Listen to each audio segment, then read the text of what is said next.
Okay, so this is going to be episode 4. Um, while I'm waiting on a new radio, which should be here tomorrow. At least that's what the shipping says. Options to charge the battery that's going to be in here, or batteries. Um, so, a couple options I was looking at was putting power supply in here with a power cord to be able to plug it in and charge it while it's sitting here in the shop. Um, then I also want to be able to charge it off the mule.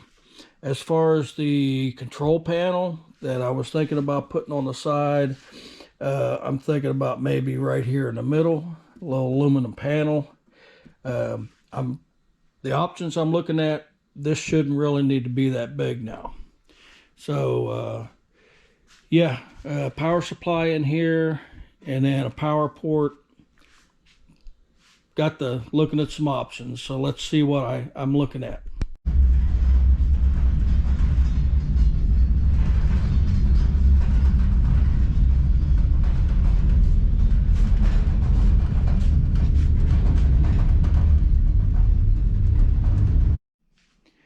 Well, since we're letting the smoke out of things, I'm digging through my electronic stuff, uh, mainly power supplies. That's what I'm looking for here, and I come across this little gem.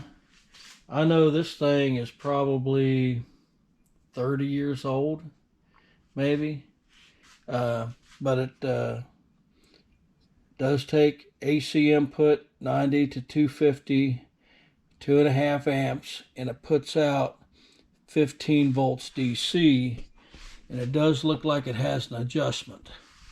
So I've got it hooked up to my multimeter.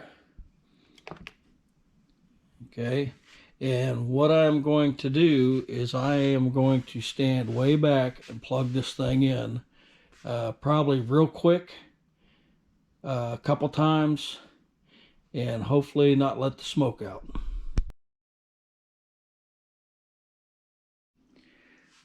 Okay guys, I am going to stand way back here. You guys watch, see what happens. Okay, we're going to let that run for a minute. I see 14.9, which is right in the ballpark. Okay, unplug it. All right, since it didn't blow up the first time, we're just going to plug it in right here. And as you can see, I got 14.9 volts. I'm just going to let that run a while.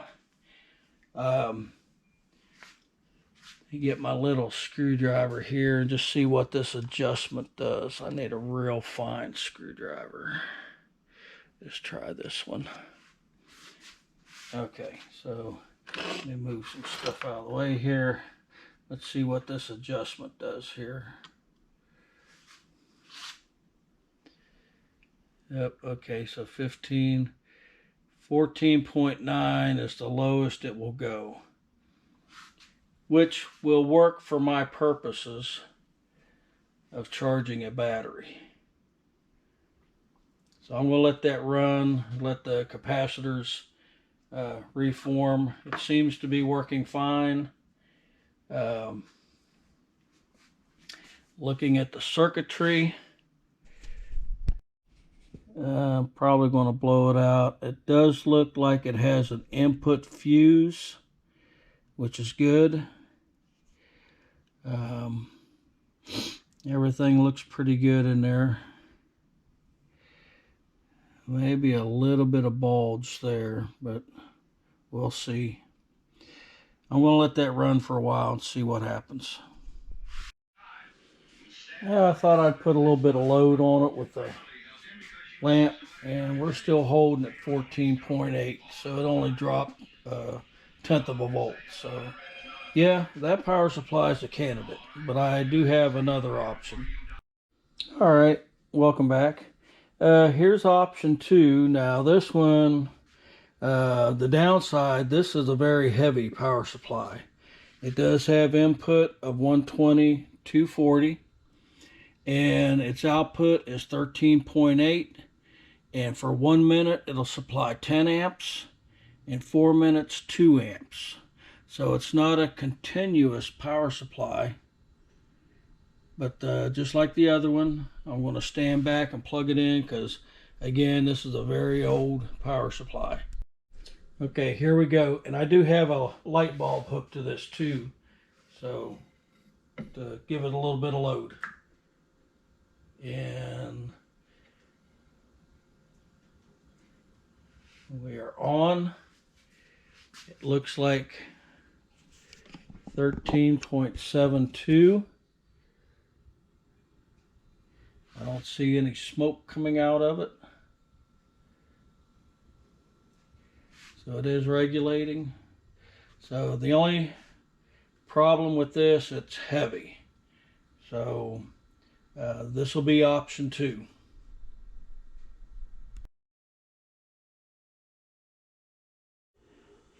Okay, I think we're getting closer now.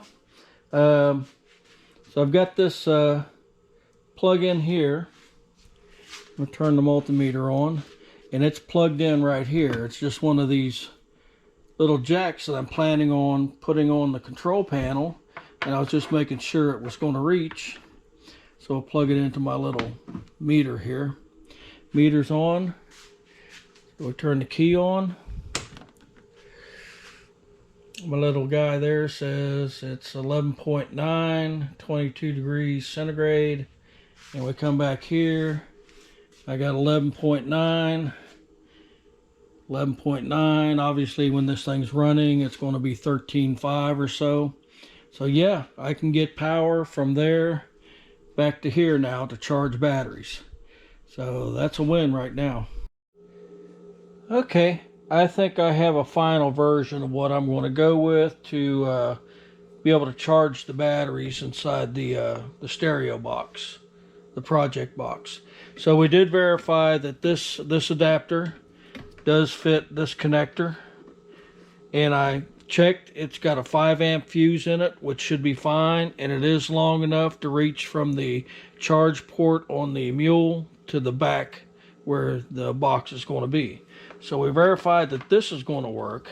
So then my next option was, how am I going to do, like if it's in the shop and I don't want to run the engine? Well, I've got this 13.8 volt 0.9 amp wall wart, and it's actually the clunky ones that have a transformer and a bridge rectifier and all that stuff in there. Pretty heavy. So this is what I use on this guy. So let's plug it in.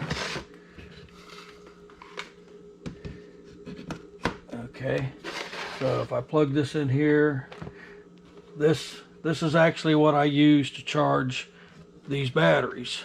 And if you see, it floats at about 19 volts, but once I put it across the battery, it settles down. Okay, so this will be able to plug in.